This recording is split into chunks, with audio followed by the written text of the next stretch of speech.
Live. Everywhere. On netrootsradio.com.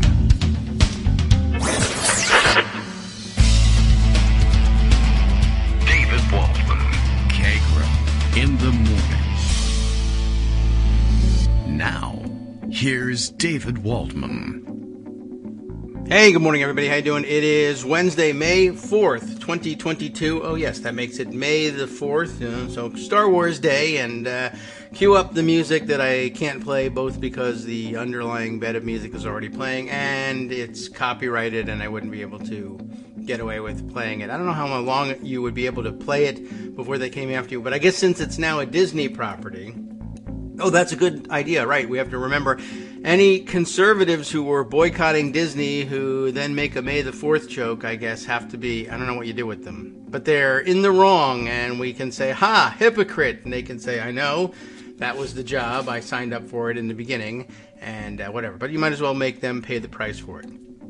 All right, much to catch up on, of course. Yesterday, depending on how you view things in terms of what we would have been able to do on the air yesterday, either the worst possible day to be off the air or the best possible day to be off the air.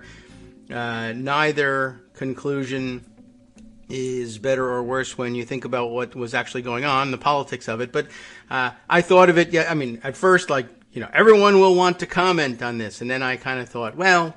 maybe, first of all, my commentary on it isn't the first thing that anybody ought to hear on the day after. Second, I thought, of course, plenty of commentary already happened before anybody went to bed on Monday night. And lastly, I figured maybe we could use a day to digest it. Maybe you all could have used, and, well, I don't know whether you could have or not, but you did get the day off to just get your commentary on the important subject of the Supreme Court draft opinion, obviously, on that would purport to overturn Roe v. Wade, and digest that elsewhere with other experts, because it's not an area of expertise on the show, but lots of other things that surround it are things that we like to comment on. So there will be commentary today.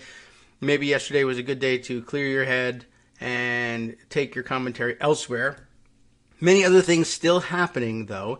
A pandemic still looms. By the way, here in Loudoun County, we're dancing on the edge of going back into triple digits in terms of the number of cases confirmed and reported inside the county daily. That's not a terrible rate as the entirety of the pandemic goes, but it does represent a slow creep upward from the low point around the end of March, when we were getting only about 35 cases a day in the county.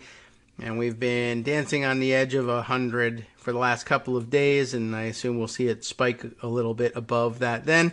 Comparatively speaking, not too bad. I mean, we actually we saw the cases plummet in March, and it wasn't even as far back as March 23rd when we were last over 100 cases, and it compares in terms of the numbers to, similar to the way it was in late September of last year. Also about this time of year last year, mid-April, were the same numbers.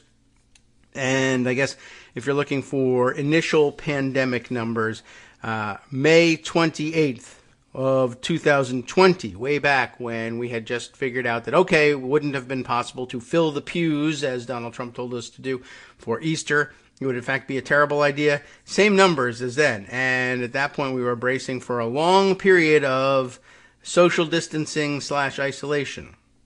Anyway, just keeping an eye on that, because there's also other coronavirus news out there. Let me squeeze this in before Greg gets here, just so you know, before we launch into the important stuff. Important infection reported. Michelle Bachmann, from way back when, has got the COVID. She is, of course, anti-vax and anti-everything else, anti-mask, anti-everything that could have helped her. But now she is apparently struggling with some severe COVID. She was we're scheduled to be on a conference call of some kind. Of course, Zooming in, or whatever we would like to call it now. We're commodifying that name.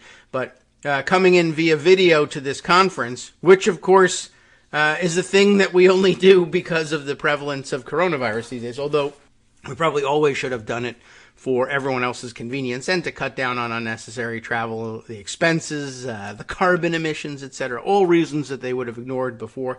But ironic that she would be zooming in to tell everybody that she was anti-pandemic precautions.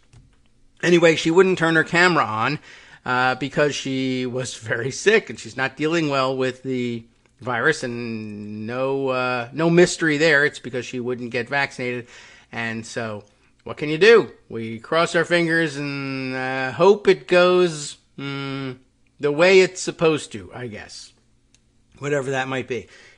For me, well, she's a lot less dangerous out of office than she ever has been in office, but you never know when she'll come back. So I wouldn't mind seeing the whole thing taken care of, whether that's changing her mind about the the rationality of her behavior, or I guess the irrationality of her behavior, or something else. Just going to want to point that out, and she's struggling with it, and this gives her an opportunity to wrestle with her position.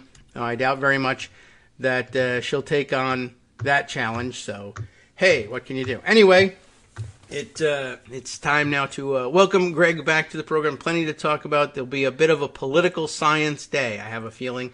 And I guess I'll say at the outset, so we can take extensive debate about it off the table. I don't think we're going to have a debate about it, but I don't care that it was leaked. There you go. And it shouldn't matter to you either. It was eventually going to be published as an opinion, and so what? And nobody gets hurt by having it out early, and frankly, they could do it all the time. It was nothing more than a tradition. They like to be sure of where everybody stands and where the final votes are going to be and give everybody a chance to respond to an opinion before it gets put out. That's the only thing they got damaged here.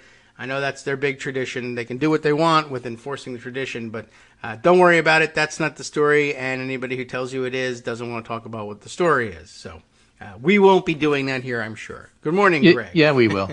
Oh, we will what? Oh, we'll talk a little bit about that. Oh, we can talk about it. No, I mean, there's no question that there won't be anyone saying, "Oh my God, Alito wrote." But yes, there are some things to say about the leak which are kind of interesting. Okay, I mean, what we won't be doing is saying, no. The actual story here is we won't be outraged about it. That won't be happening. Okay. And if it is happening, then I will quickly adapt my statement and make it sound like it's a great idea to do this, because I'm not going to stop Ziegler, right? My previous statement at the beginning of the show was non-operational. Right. The truth is, I'm not going to tell you can't be talking about that, because we have free speech in this country. Yeah. Right, so let me start off by saying something that I tweeted and wrote in the Pundit Roundup, which is simply this. If you knew that this issue was popping up this week and it would knock COVID and Ukraine out of being story number one, great. And if you didn't, like I didn't, be a bit humble if you confidently express what it all means, and that's capital letters, scare quotes. Okay. Yeah, that's true. Yeah, maybe it's best that women who are mostly affected get the first shot at talking about it. So, idea. If we shut up for a day and listen, that's not a bad thing either. Yeah, we got to do that, and it was forced on us anyway. But it would have been a good idea had it not been forced on us. I don't know how we shut up for 2 hours and just listen. Although we would have had Joan. Well, you do it. That's true. Yeah, I do. You do it for the first hour. Well, yeah, but that's because somebody else has to talk, though. I can't just sit there and listen. It's your show. We do it for you. Oh, all right. Here I go. So a couple of things here. Yes. The opinion about how this drags us back 100 years and how it's completely ridiculous. We'll cover some of that. Okay. But I was struck by this New York Times piece here. A Supreme Court in disarray after an extraordinary breach. The leak of a draft majority opinion overruling Roe v. Wade raises questions about motives, methods, whether defections are still possible. That is to say, can the Supreme Court justices change their mind? Their traditional thinking is that you circulate a draft and then you try to persuade your fellow justices to either sign on, write their own, tell you you're an idiot, include argle-bargle in your, in your written pieces and so on and so forth. But a leak means a couple of things, not least of which is highlighting the fact that Roberts doesn't have control of this court anymore, and they really are in disarray, and nobody respects each other. Yeah. I mean, Unless they that's did just the obvious leaking. to everybody now. I guess so. And so why is that important? Because if you thought of the Supreme Court as some high in the clouds on Mount Olympus sort of thing that didn't play politics, hello? Yeah, where you been? Where you been? So this is really interesting. This is a piece in Twitter, on Twitter, I guess one would say, by yes. Amy Kopczynski, who writes this: I clerked at the Supreme Court. That's it? She can say something I can't. Right. Sounds like You she's said it. kind of like a lawyer, and I'm not. But she also has experience there. Last night, she said, I assumed a liberal clerk leaked the draft opinion overturning Roe, but now I think much more likely it was leaked by a conservative fanatically committed to every word of Alito's monstrous opinion. Thread to follow. And it's not a long thread. Oh. Timing. This draft was circulated in February. If a liberal was mad about it, why wait until April? Yeah, okay. I mean, the opinion will be out in June. why What are the do you benefits of releasing it early? And a big downside, the focus on the leak itself instead of the opinion, as you were saying at the beginning of the show, calling attention to the fact that Republicans who probably knew this was going to leak immediately had talking points rallying around the leak so that they could take focus away from the opinion.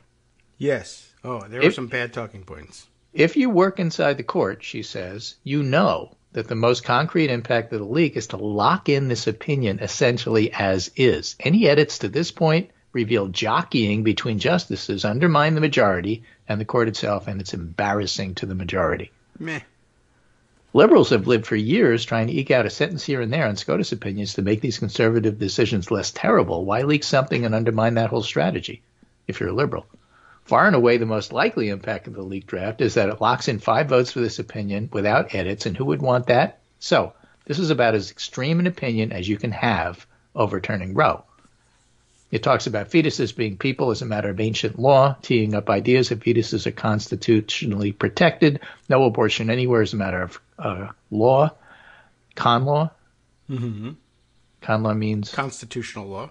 not conservative law, as they see it. Well, and its arguments in a way. undermine all of SCOTUS's gay rights and contraception decisions. But back to timing, draft majorities circulate first, then concurrences, then dissents. So this is about the right time for concurrences to come out. I think the best bet is Chief Justice Roberts circulated one recently, adopting a more moderate position, and maybe Roberts says abortion's okay in some time frame, maybe exceptions for life of the woman, etc. Kavanaugh's tempted by it. Not enough to vote for it, but enough to demand some changes to the Alito opinion. And then basically what she says is some conservative leaks it to make sure that Kavanaugh can't do that. That was the theory. Let's talk psychology of Supreme Court clerks. The kinds of liberal students who end up at the clerk are not an activist bunch. Remember, for years on the show, we talked about the difference between advocates and activists. Yes. Advocates work within the system. They're very timid. They don't like to rile anybody. They don't like to be seen as putting their finger on the scale. Liberal clerks are advocates, without question. They are not activists. Yes. Okay. Conservatives are activists. They don't care if the whole court blows up so long as they get what they want. That's mostly true. So the liberals are enormously risk-averse and rule-abiding. Hard to see how one of them blows their career out of the water in this way and for what benefit. So in other words, the liberals are the real conservatives here, is the bottom line. That's true. It's a good way of putting Leaking it. is much more of the style of conservatives right now. Think about what Justice Thomas is doing as a model for a clerk here. Conservatives have shown they're willing to break the public trust in the court to get their way. If you want the liberal view, read Justice Breyer's recent book, which is literally called The Peril of Politics. Conservatives also know the leak will be blamed on the left, distracting how devastating the reversal of Roe will be. The career consequences, as somebody found out, are far smaller on the right. What's going to happen to you? True. Worst that'll happen is you'll get stuck at some, conservative think tank making $1 gazillion. Yeah. As well as being a hero. Yes. That is all true. And it should reverse everybody's initial thinking, as it did here, too. But you can see a Supreme Court clerk, that's an academically inclined person, somebody who has some serious insider knowledge. And though she comes around to explain how the theory should be reversed, remember that her first instinct was this, not an unusual one. And you can see how the so-called liberal media, as they used to say, might reach that same conclusion and stick with it, given that intelligent people with inside information landed on it first. Well, I think this is a pretty smart take. And she says, this is in no way the most important story here. A leader's opinion is horrific. Mm-hmm. We failed the young people of this country yet again. But I'm with other smart people about what likely happened here, she says. Although I think it was done by a clerk, not a justice. Occam's razor just makes sense. Yeah. So I'm with her. I think that's what happened. Well, it does seem a little more likely once it's explained that way. And I know a little something about some of the kinds of people who clerk at the Supreme Court. I'm fairly familiar with at least a few, and the ones I know sort of fit that description. There would just be, and they would, I'm sure, they spent the first day being shocked about the leak more so than the opinion. But that's a professional thing. Outside of that circle, most people it's not a professional thing. It would happen anywhere. Your first thought is, oh my God, what does this mean to me? Yeah, well, that's true. If you're a clerk right now, certainly. Yeah. But yeah, even people who have, it's been some time since they've been clerks, that's astonishing to them. The culture of keeping things under wraps is certainly very strong, mostly among the more liberal clerks or clerks who work for more liberal justices. And occasionally, by the way, they do cross-pollinate, and justices try to bring in somebody who's not quite with their ideology occasionally, just to give, if for nothing else, to give the rest of the clerks somebody to either beat up on or bounce ideas off of or whatever.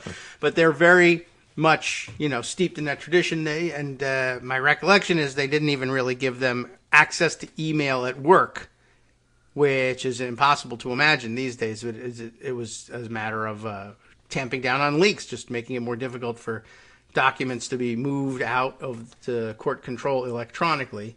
So they take it very seriously. It's just and this for this was particular done with some one. degree of skill, because when Politico got it, it was completely and thoroughly scrubbed of any identifying information, because some forensics people went over it and said, nope, can't figure out who did it. Interesting. Okay, so rather sophisticated. Yeah, exactly. Look at that. All right. Well, it's the opinion that matters, of course, but yes, that is an interesting angle on it. That's true. A good reason to discuss it is that counter argument to what conservatives spent all day yesterday doing. And I noticed that one of the talking points that apparently went out, because I saw it repeated by two people. It was such a dumb talking point that when I saw it the second time, I realized, wow, it must be a prepared talking point, which was, first I heard from Ron DeSantis, then later in the day from Jenna Ellis, that the real insurrection was this leak. If you want to talk about insurrection, this was a judicial insurrection. Has nothing whatsoever to do. The words make no sense, but the fact that it was repeated by the end of the day makes me think that clearly there's a coordinated effort here, if not just for framing the thing, then to lay it at the feet, or to perpetuate the idea that most people will land on first, like this former clerk did, that this was a liberal's fault. And they really went out on a limb, too. A lot of conservatives are way out there basically calling for the head of the leaker, and wow, when they find out that it was one of them, they'll just ignore it and say, never mind. Well, Axios has kindly published the actual talking points, so if you want to go over this later, there's material. That was nice of them. And why it matters. No, it's just that when you hear it repeated, you say, okay, well, where did that come? Because that sounds really stupid. Oh, well, here. It's point number 7. You want to see something stupid? Check this out. You want to see something stupid? Look at point number 8. All right. So, again, some of the background here, I think what's happening, and of all people, Bret Stephens actually summed it up fairly decently in his column today. Okay. Overturning Roe is a radical, not conservative choice, he writes, but here's the line that struck me. Americans are almost evenly divided on their personal views of abortion, according to years of Gallup polling, but only 19% think abortion should be illegal under all circumstances. At best, I think you get nearly but not quite 30% who say it should be dumped, and 70% or so say it should be kept. Then you can ask about individual, how do you feel about this restriction? Well, I'm okay with this restriction or that restriction, but in general, don't get rid of Roe. That's the background. So it's enormously unpopular to do what Alito did. Yeah. Enormously unpopular. They know that. And so everything they're doing, focusing on the leak, is to focus on the leak and away from the fact that they're about to do something which is enormously unpopular. Okay. That's really what the politics are when you come down to it, and you can divide it any way you want to. That's what it is. Now, they don't have complete and total, you can do anything you want. That doesn't happen. Here's an example. This is a Todd Aiken, Roy Moore kind of candidate in West Michigan by the name of R.J. Reagan. It sounds fake, but okay. Okay. Controversial candidate R.J. Reagan has lost the Michigan House District 74 special election. That was last night. Despite the district being R plus 11. Reagan's been under fire for a long string of controversial remarks, including claiming that feminism is a Jewish program to degrade and subjugate white men. When did I do that? All right. His greatest hits also included comparing the 2020 election and the collapse of his conspiracy theories to the rape of his daughters, where you should just lay back and enjoy it. Oh, why did he do that? QAnon support and a recent DUI. Oh, he shouldn't have raped his daughters. Driving under the influence. Okay. Right.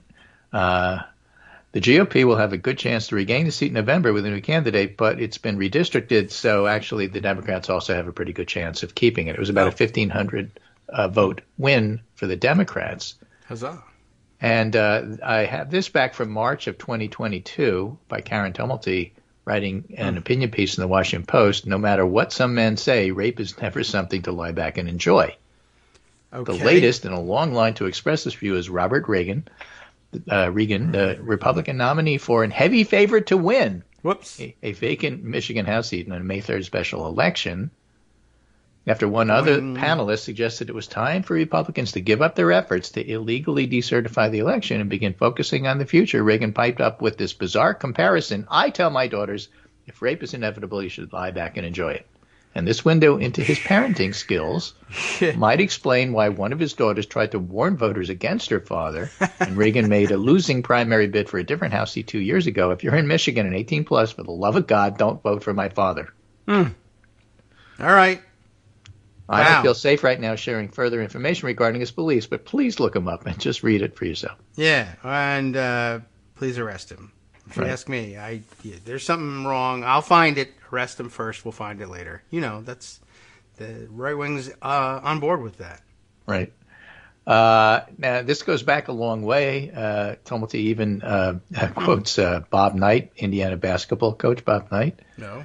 Right? How do you handle stress? He said, well, it's like rape.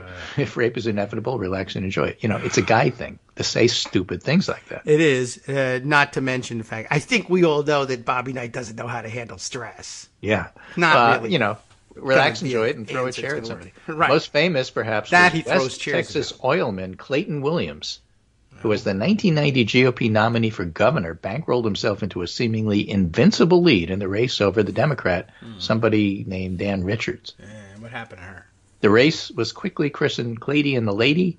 His infamous comment came early on when he was preparing for a cattle roundup at his ranch. Sure he was. Noting a turn in the weather as ranch hands, campaign workers, and reporters gathered around a campfire, he said, yep, the chill, fog, weather, it's inevitable. Like rape. If it's inevitable, just relax and enjoy it. I don't understand where this comes from, but they have to really reach to make the analogy. Oh, my God. And they do it anyway. He goes out of his way. Like, you know, by the way, what's your favorite pizza place in town? Well, I tell you, pizza's like rape. No, what are you doing? I mean, don't go there. Don't go there. Look, and I'll tell you in advance, I'm sorry if anybody's offended by this, but... Yeah, what is it? I mean... Just lay back and enjoy. Oh, my God. It was so easy. I heard you were going to have a cattle roundup, but it's raining. Well, what do you think? What kind of... That's a softball question if there ever was one. Like, who cares? And the answer is, you know, I'll take the day off. That's not the worst thing in the world. So he does it, Madison Cawthorn. Marjorie Taylor Greene, this guy Reagan, says, look, my words aren't smooth and polished because I'm not a politician. And the only reason the left trolls attack you is they know you're directly over the target, dropping direct hits on an issue. Yeah. If you're not scoring hits, they leave you alone. Something like that. Yeah. So the Michigan GOP co-chair said Reagan's comments were offensive and disappointing. But what's really at issue, Tumulty says, isn't how he thinks. It's how he thinks, not what he said. Oh, it is. Yeah, all right. So, you know, it doesn't matter whether you expressed it poorly. The point is you think that. Yeah. No more thinking for you, sir. Out. Wow. And I love that, too. I'm not a politician. I'm just on the ballot in the middle of a campaign. Right, okay. I know. It was just hyperbole, but wow. All right. That's pretty bad. There's a lot of terrible people in the world, right. And they all end up on the ballot for Republicans. Right. So Democrats, on the other hand, are pretty united here in regard to this is what's going on. Probably the best formal response was from Kamala Harris. That's Vice President Harris, not Kamala. Right. Note to you can say both names, but just not one. Harris on GOP's anti-abortion push. How dare they? And so on and so forth. And all the committees, all the alphabet things, the LCC, that's the legislative group, the CCC, the SCC, or whatever, Right. I forget what they all are. But everybody pretty much has said, no, this isn't what we want to be, and hopefully it energizes our people. The problem with that politically is that the energized people are generally the ones who vote anyway. The question on the table that isn't answered yet is, sure, I hope this wakes people up and all of that, but does it energize Latinos and men? The previously does it? We don't know yet. Okay. Well, yeah. Time to find out. Well, it's inevitable that we'll find out. Like you could go too taxes. far with this guy in Michigan is what I'm trying to say. Yeah. Yeah, okay, I get that. But what about ordinary, average, everyday? What about next week? Yeah. I don't know. By the way, there is another famous saying about inevitability, and I just stumbled back into it, right? I mean, what happened to the death and taxes one? That's inoffensive. Why can't people do that? The people's mind go to, what's a great metaphor? Rape. No. Yeah, but you can't do death and taxes when you're pro-death. I guess. I mean, COVID. I guess that's true. Although maybe that makes sense. Now we know why they're lying back and enjoying the pandemic. Hi, it's me, David Waldman, the same guy who was just talking to you a second ago. Our Patreon subscription drive is still going strong, with over 175 monthly donors who help keep us on the air. If we've helped keep you going during the pandemic, why not return the favor and help us keep going so we can all be together for the next disaster? Patreon.com, Patreon.com, makes it easy to make secure, recurring monthly contributions to support our show. Patreon.com/KagroX gets you straight to our donation page. Maybe you'd like to thank us for keeping you sane during the Trump era. Maybe you're looking forward to in-depth explanations of what's going on in the Biden administration. Whatever it is that keeps you listening, we need your help to keep bringing it to you.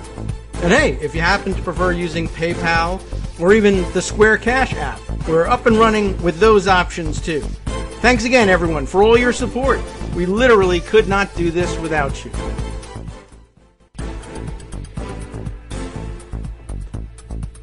Welcome back now to the Kagro in the Morning Show here on Netroots Radio. It's inevitable that we would come back, but it's not at all anything like, all right, well, anyway.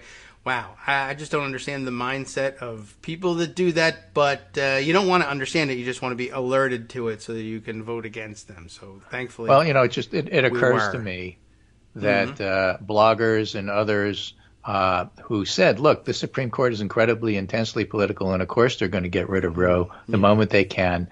And the middle of the road people said, no, you folks are, and I use the word advisedly, hysterical. Hysterical, deriving from or affected by uncontrolled extreme emotion. Why that particular word? Yes. It's got to do with females being hysterical, anything like that? Anyway, the bloggers were right yet again. See Iraq. Yep, true. And everything else. See Trump. See everything else. Yeah, we've certainly been clear on this show, but only because we had been clear for a decade or more in written form on the blogs prior to this. Yeah, you can't mistake it. From this show, how many times have we had Armando on to remind everybody that the court does everything politically, and that's their shtick. They pretend it's not, but it is. Yeah, well, I hate to tell you, my friend, but 2001 was more than 20 years ago. Oh, yeah, right. I forgot about that whole time period. I don't know. Feels like last week. Yeah, doesn't it? So one more thing I'll mention just for completeness sake, because I think this is important in terms of how this all shakes out in the end. Okay. And this is from Kaiser Family Foundation. It's a piece they have on women's health policy. And it's from April of 2022, so it's last month, so it's pretty up to date. The availability and use of medication abortion. Mm-hmm. Abortion with pills. It's a pregnancy termination protocol that involves taking 2 different drugs that can be used safely up to the first 70 days or 10 weeks of pregnancy. Now, since the FDA first approved it in 2000, its use in the U.S. has grown quickly, with half of abortions at 8 weeks gestation or less being medication abortions. Now, a medication abortion involves the use of 2 different medications. This is a combo drug. You may know it as RU486. I've heard that. You give it. You can do it safely at home. A follow-up visit's typically scheduled a week or 2 later to confirm that it worked. It's safe. It's highly effective. Okay. And it's terminated successfully 99.6% of the time, according to this piece. 0.4% risk of major complications, and a mortality rate of less than 0.001%. Ah, okay. So it's safe. It's effective. It can be done at home. And if the FDA and Biden and the Democrats take steps to make this universally available, this actually gets around a lot of what Alito's trying to do. Okay. Well, good. I'm glad that there's a... So I'm just saying, looking forward, going for what do you do in a post-Roe world? You do something like this. Yeah. You make havens, safe havens in various blue states, which is always subject to change. Mm-hmm. It's always subject to challenge. But this is a sort of a different way of approaching the same issue. Yeah. And I'm sure... Oh, by the way, how much do these pills cost? Well, I looked it up in my local CVS. Yeah? $33. Oh, okay. So it's affordable. Yeah, relatively It's safe, speaking. it's effective, it's available. I'm just saying. Okay, well, that'll probably be where just watch for people it. go, It's going to go into the calculus, and if you want to know more about it, David will have this link tomorrow or this evening or whenever you do those things. It's the Kaiser Family Foundation. And if you just want to look up their women's health policy section, it's right there. Okay. Yeah, I was just thinking that might be part of the Alito calculus too. Like, it's not so terrible or so radical what I'm doing when you could deal with the pregnancies this way instead. Well, he'll write a new opinion saying, well, in 1779 they didn't do this. Right. And there was a judge, back then, right after the witch trials, who said no, and therefore, it's now common law sense. Something like that. Yeah, I mean, the reasoning of the opinion was certainly specious in places, but, they're ends oriented. That's right. And you know what happens when you get older and you remember things? You say things like Joe Biden. It was interesting. His initial gut reaction is, oh, my God, Robert Bork said this, not Alito, and this is exactly why I opposed him. Oh. And I say, well, why did you say that? Okay. Well, why does the American public care or know who Robert Bork was? But you do. You were Judiciary Committee at the time, and it was a big deal. And, of course, that was your gut reaction. And it's probably a correct one, too, because Bork really did write all of this stuff. Yes, that's true, too. He did do that. I mean, is it politically relevant? No, but I'm just saying I totally understand why he reacted that way. Yes. I can understand it. Harris had the better political speech, which is how dare you. Yes. And Biden had I've seen this before. Yeah. You guys have been trying to do this since Robert Bork. Yep. All right. Well, certainly habitual for them. And, it's been a long-term project, so... Anyway, that's it for me on this topic. All right. We'll move on. It's a major topic. It deserves all the attention it gets. But what I have to say about it isn't as good as what other people have to say about it. So we'll wait for some of that, and maybe we'll come back tomorrow and do a little bit more. Oh, yeah, I'm sure. Our job here is to share and comment to some extent on what's being shared, not to provide the policy or opinion lead. One other thing I should do. Although that's speaking always of which. goal. And that's Murkowski and Collins' reaction. Yes. Which was really quite interesting. Too. Yeah. They basically, in so many words, said, hey, these guys lied to us, and I'm not real happy about it. Right. Well, now, I don't know what they're going to do about it. Nothing. And yes, we can all step back and say you were stupid to believe them. Yes. But I personally have no doubt they really were lied to. Yeah. They were given the lie that It's I settled mean, it was law. tailored for those three. Or There's I no think, question it's settled law. I didn't Shelley add Moore that I'm about to overturn Capito. settled law, but there's no question it's settled law. Yeah, right, exactly. I mean, it is settled law. It is precedent, and I believe in the value of precedent, but I also believe that you can overturn precedent, so there you go. I just didn't tell you that part. And if you wanted to believe that they're saying it was settled law was the bottom line about what they really believed about the subject of abortion, then you would convince yourself that that was meaningful. And Yeah, like so yeah. I'm not a lawyer. One of my lawyer friends on Twitter, true friends on Twitter, said, well, you got to go over what he said very carefully. He didn't exactly lie. He was very careful about what he said. And I'm looking at this and said, dude, the guy lied to both senators. Yeah. Well, I mean, that's the role. Deliberately leaving something out by omission yes. to give a misleading impression. Guy lied to them. Yeah. But they wanted to be lied to, and they knew. I mean, that's a different issue, right? The fact is, that's true. They wanted to hear what they wanted to hear. There's no question. But what I'm saying is, they were ticked off yesterday because they were lied to, and they said so publicly. Yes, or I didn't expect that. Oh well, okay. I don't know whether I expected it or not. I expected them to be quiet. Yeah, my view of it was, the thing I tweeted yesterday was, basically, to me that was quite obvious, and you had to be a complete idiot not to understand that they were saying. It's an opinion. It's not written yet. It's a draft. Let's calm down here. Let's see what happens. You thought that's what they would say? That's what I expected them to say. They didn't say that. They said, I'm really upset by this because they lied to me. Yeah. All right. Well, that too is what they need to say.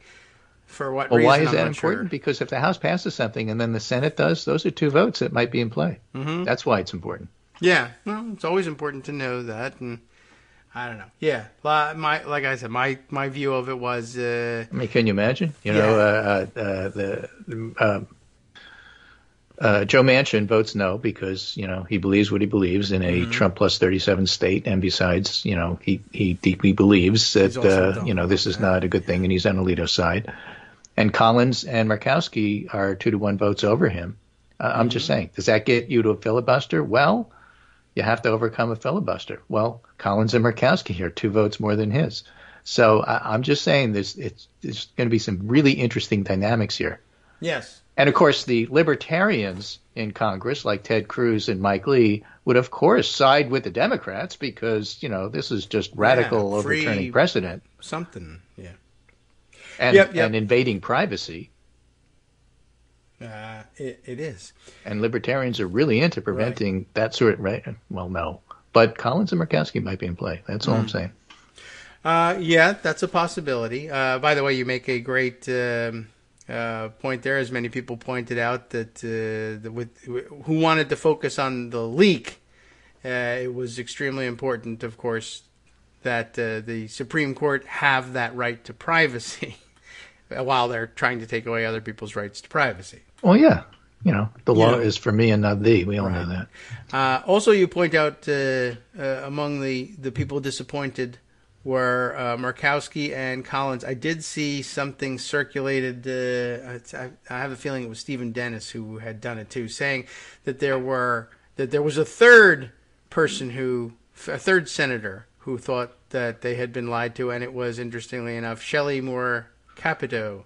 Or I've never really learned how she. What, you lied to the women folk? Yeah, but specifically the one from the plus 37 Trump state where Manchin was going to go along with Alito because it was impossible not to, except for the other senator from that state who might also actually. Well, I'm just saying, Manchin actually does believe Alito's right, so it's not just that it's a 37-plus state. There's just no blowback for him. Yeah. Capito has a different constituency, just like Murkowski does. And both senators try to be fairly responsive to that constituency. Same with Collins, for that matter. Mm-hmm. Okay. Well, it will be very interesting. And probably Collins is the most famous for this, but you remember all the running into her at the airport and yelling at her not to do this sort of thing. Yeah. I mean, all three she's have constituencies that they have to satisfy. Yes. We'll see whether they can make it work. And part of the plan was to be the kind of person that accepted that credulous statement of, Yeah, sure, it's settled law, but just don't ask me what I think I can do with settled law, because I'll tell you what you can do with that settled law. And I'll tell you where you can put it. Right. Yeah. You had All to right, be so an idiot to believe it, that. and Let so me they were. do a couple other things because I want to make sure we don't forget about them. Because this one in particular is going to get completely lost with everything that's going on. If Supreme Court is topic number one, topic number two is still Ukraine, and you could argue topic number three is still COVID, as you started the show. But topic number four is the January 6th committee, and this is from CNN. DHS watchdog says Trump's agency appears to have altered report on Russian interference in 2020 election in part because of politics. That is to say, Chad Wolf, acting secretary who couldn't get to be secretary because he got there illegally, Yes. basically deep sixed the report that made Trump look bad. Oh, well, that's not unexpected. Right. The watchdog let that found, roll for off. example, that then acting Homeland Security Secretary Chad Wolf had participated in the review process multiple times despite lacking any formal role in reviewing the product, which caused delays and may have helped create the perception that assessments were changed for political reasons. Now, again, this is a process thing, but the point is, okay, so what did the report say? Oh, what did it say? Well, it's unclear because it was altered. Oh. Yeah, all right, well, that's okay. Right, but the Inspector Piece that General back also together. followed up on a July 2020 meeting mentioned by the whistleblower who claimed Wolf had asked the product to be held because, quote, it made the president look bad. Well, the only way it could make the president look bad is if it talked about 2020 interference by Russia. Okay. 2020? Which probably 2016? happened. Oh. All right. And that's really that's going after the process and not the substance. But hey, you got to in this particular case because it's the cover up, not the crime. Okay. I don't understand the obsession, honestly. I mean, there's not much you can do about making that Mueller, president see, look bad. he never did anything that had anything to do with Russia. You guys are just sore losers. Okay. Yeah, no. Well, the plain fact of the matter is that the president they're talking about looks bad. I mean, Well, he just January looks 6th bad. is coming. It's coming in June. And I'm not so sure that independents and nonpartisans are completely immune to everything that's going on here. There's going to be a lot of focus. And, it's Democrats are going to have a hard time. But how they lose and how much they lose is up for grabs. They might even hold the Senate. That's still unclear. There's always the West Michigan example of what happens when the Republicans overreach, and boy, are they good at overreaching. So that's their why favorite thing to Republican do. talking points like the ones I sent you and that you were commenting on at the beginning of the show are so important because it's just so easy for them to do that.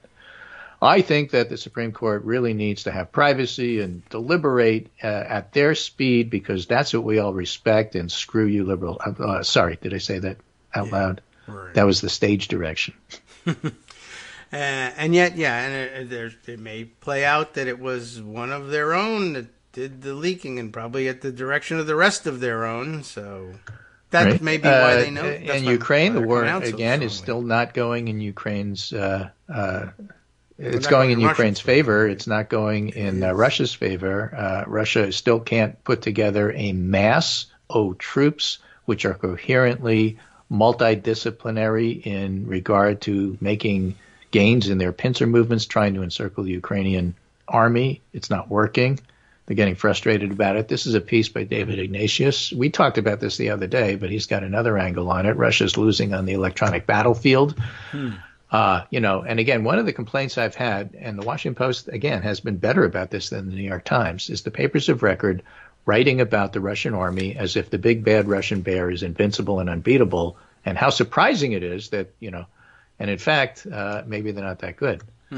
So one of my favorite analysts, Phillips O'Brien, is at the University of St. Andrews, which is in Scotland. Did you know St. Andrews is the third oldest behind Oxbridge, behind Oxford and Cambridge University, English-speaking world.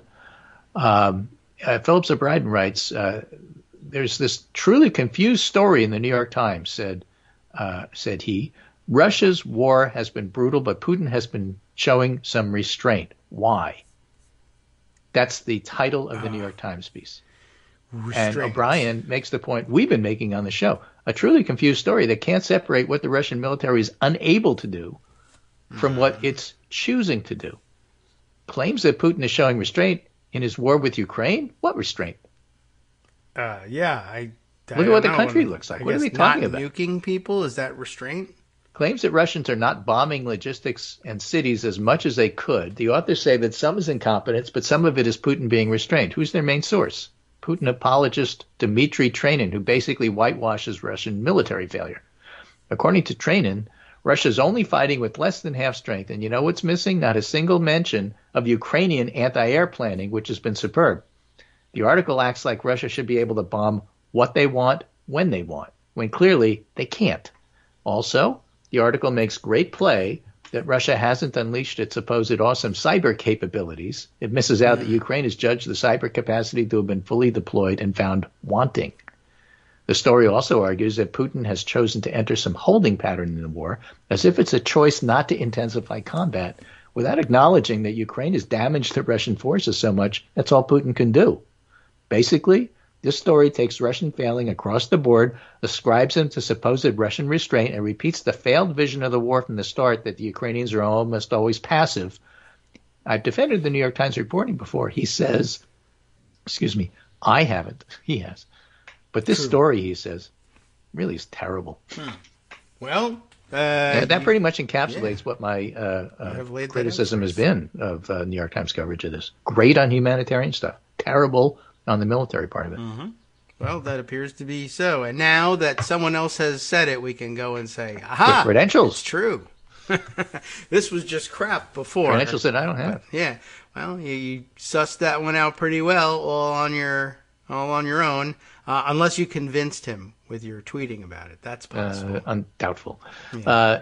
Institute for the Study of War, which is an American think tank. The keys for the U.S., NATO, and other allies right now are two. Help Ukraine succeed in stopping the Russian advance and then transitioning to the counteroffensive.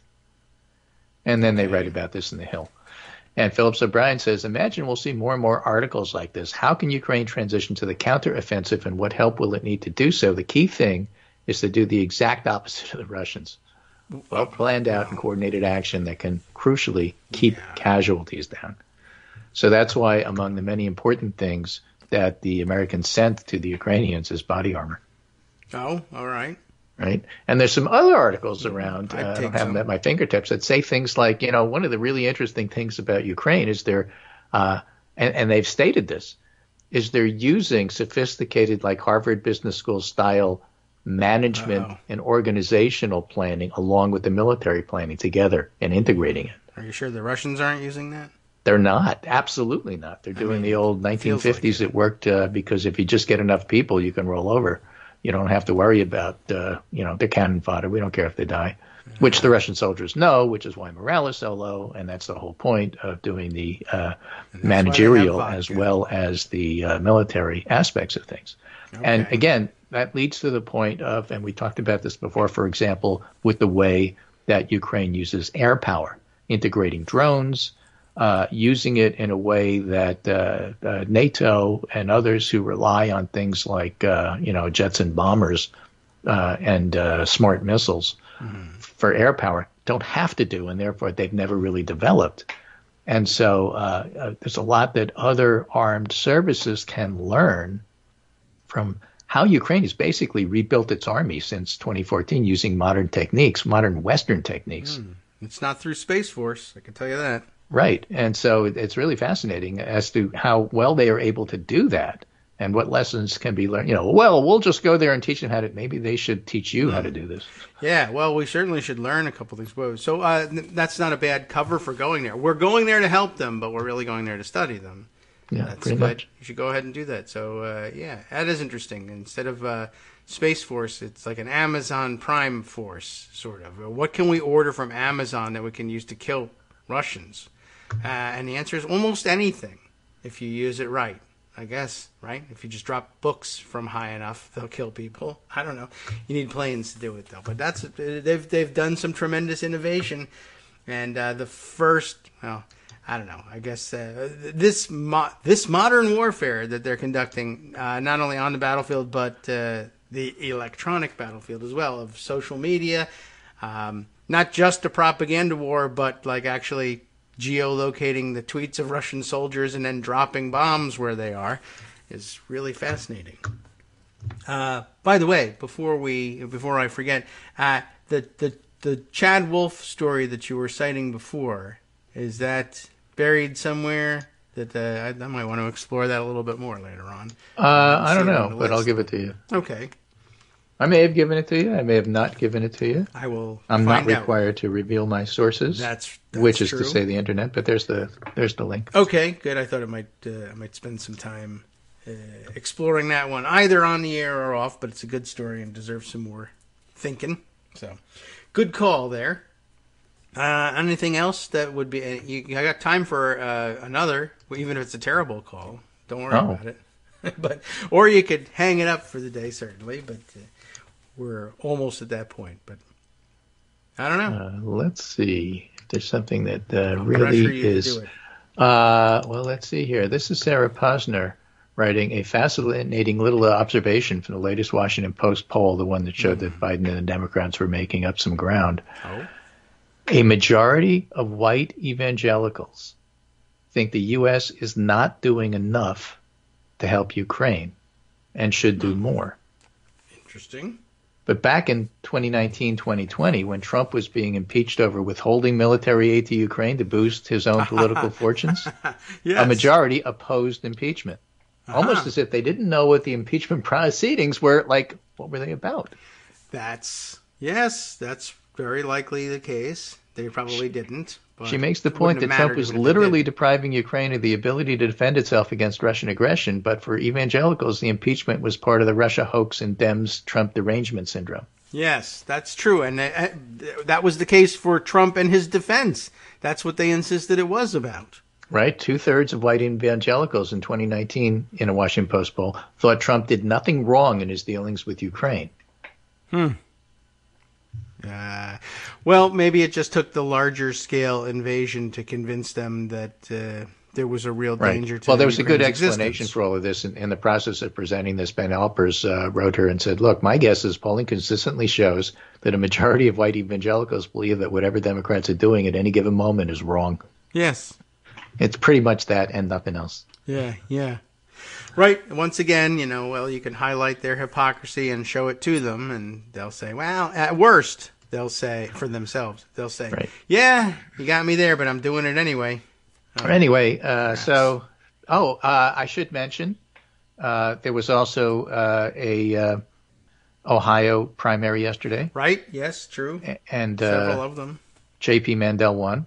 Yeah, right. He was going to win no matter what, I heard. Right. J.D. Vance won. Mm-hmm. Everybody will trumpet this as, oh, look, Trump has complete control. And he got, in a very low turnout election, 1/3 of the vote. That means 2/3 voted for somebody else. That's right. He won, but 2/3 voted for somebody else. So it's not like everybody did what Trump told them. In fact, far from it, only 1/3 did. I'm sure. Yeah, and right. So it'll muddy the picture, and Trump will, of course, spend the day or the week saying, see, everybody I endorse wins. And I understand there were a few others, depressing just to have to hear him do that.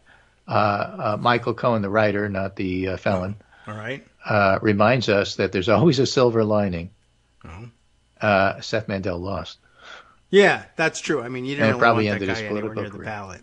So for a guy who talked about candidates in a box, as you've explained, that is to say, you take some guy who knows nothing and you give him talking points and turn him loose and hope he wins. This is a guy whose basic political philosophy, campaign strategy, and ability to govern, a commitment to governance, was basically taking conservative Facebook talking points and using them, and that's it, and nothing else, and nothing there. Yeah, I mean, he was. You couldn't be more empty than Mandel. That's true, and I guess it says something, maybe hopeful, that even among Republicans only in a primary, they say, yeah, we don't actually want that.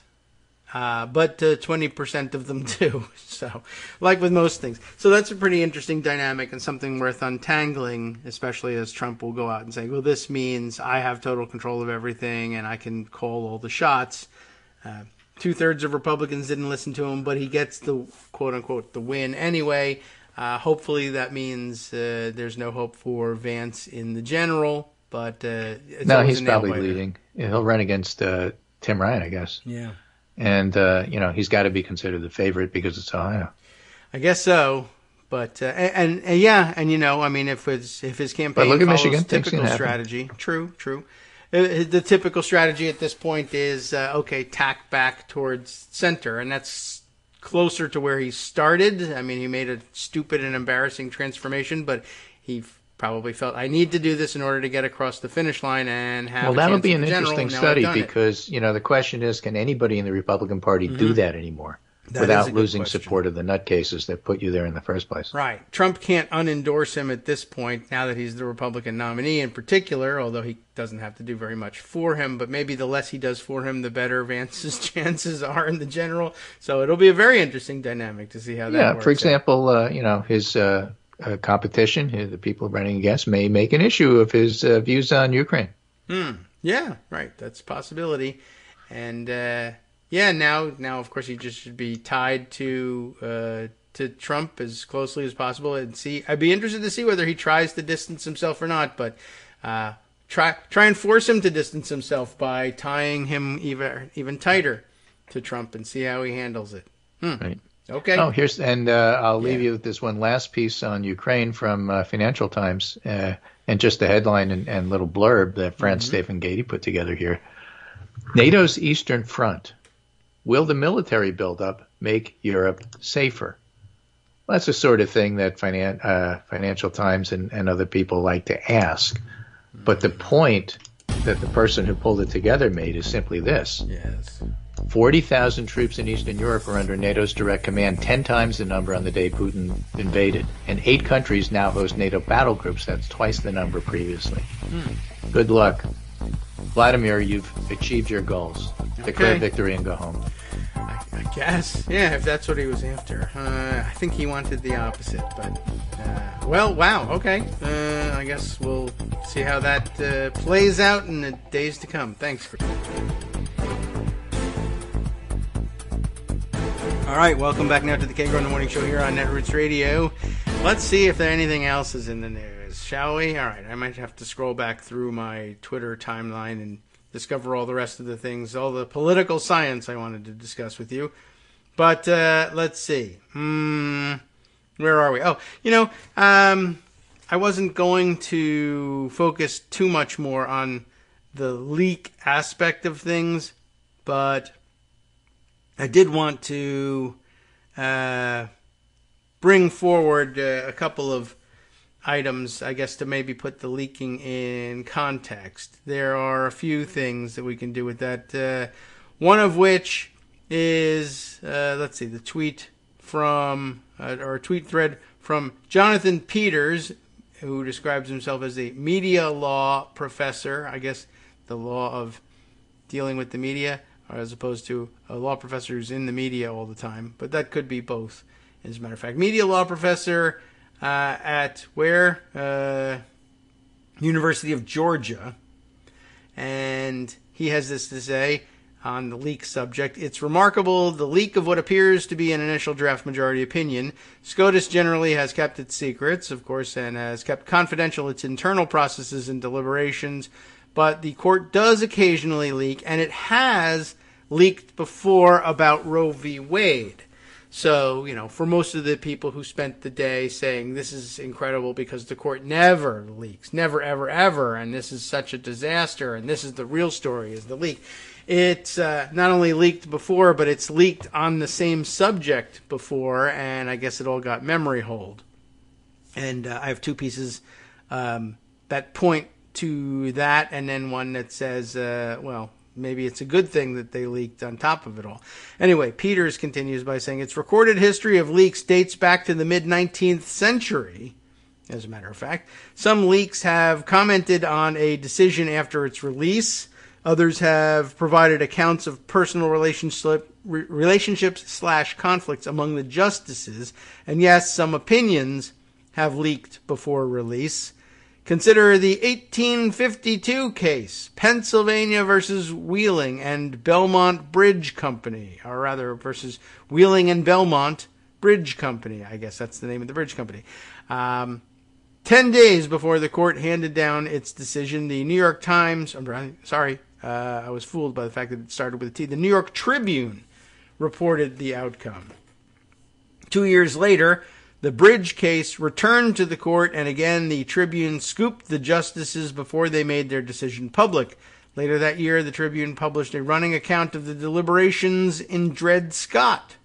So you know about that case, of course. Historians have speculated that these leaks came from Justice John McClain, who authored the first Bridge opinion before dissenting in the second one, as well as Dred Scott.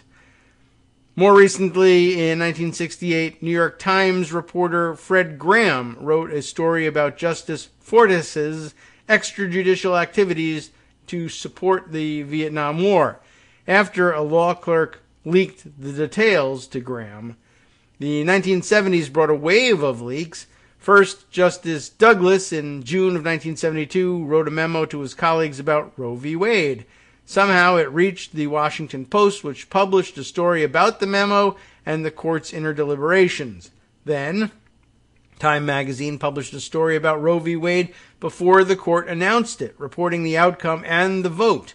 Infuriated, Berger demanded a meeting with Time's editors, chastising them for scooping the court. Now, this is a news weekly magazine. A weekly magazine somehow made it out with the leaked opinion before the court could release it. So it's not just, today's hyper something driven news cycle kind of thing. Even a News Weekly back in the day could have done it. The Chief Justice at the time, Berger, believed a law clerk was to blame, so he ordered all clerks not to speak to reporters. This resulted in what became known as the 20-second rule. Any clerk caught talking to a reporter would be fired within 20 seconds.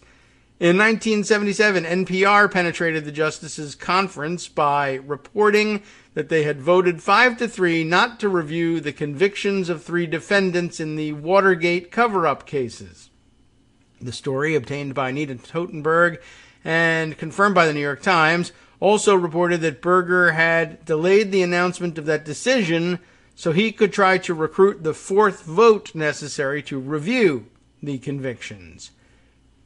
A couple years later, Berger was still fighting leaks. In 1979, he reassigned a typesetter at the court's printing office after concluding that the typesetter had leaked non-public information to ABC correspondent Tim O'Brien. Not long before, O'Brien had reported in advance the outcome of a case involving the right of courts to question reporters about their thoughts during the editorial process. How interesting is that?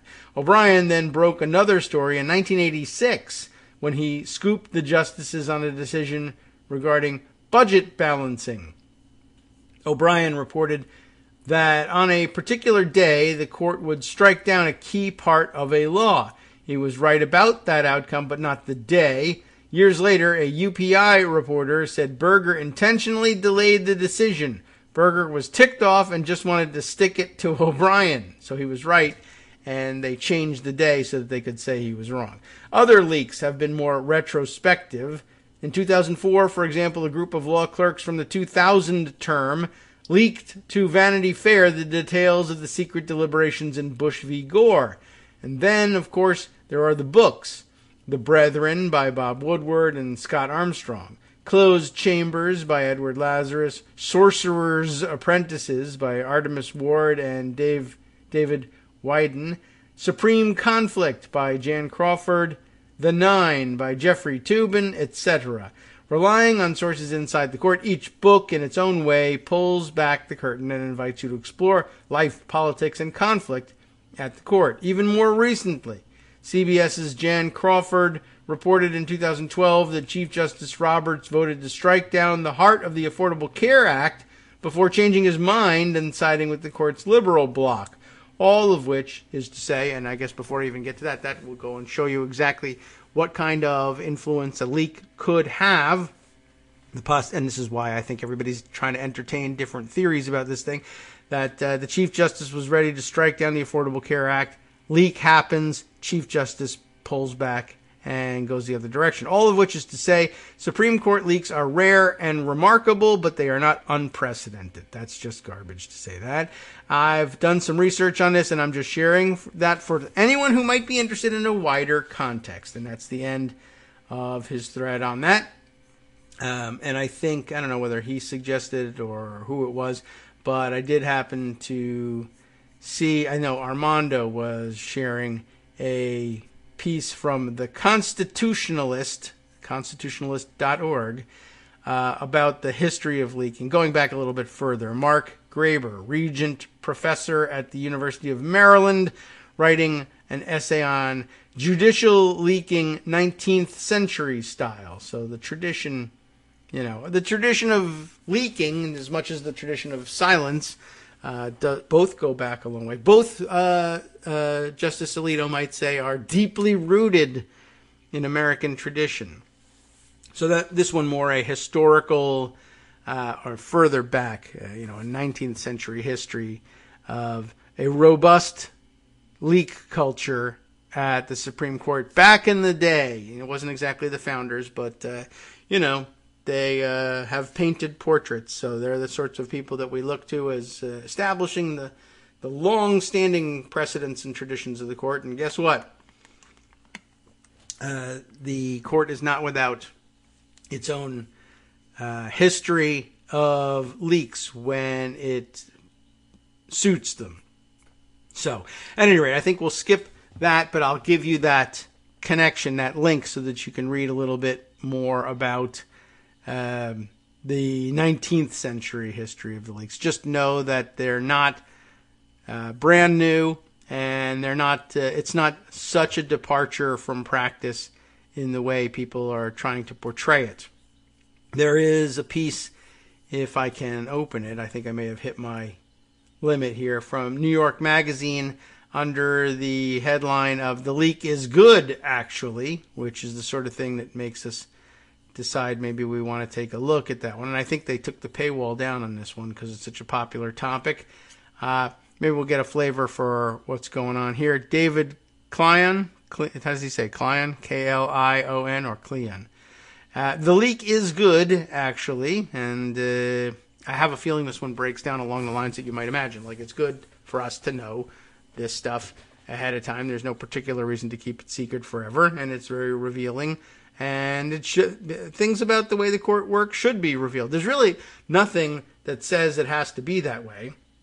I know they are portraying it as this awful, awful thing, and that there has to be some consequences, etc. But there's nothing illegal at the moment. There's no law against this stuff. I mean, they could make it just outright illegal, and they might even be able to hammer it into some legal framework that could then entail punishment, but about confidentiality matters generally, or perhaps specifically with the understanding of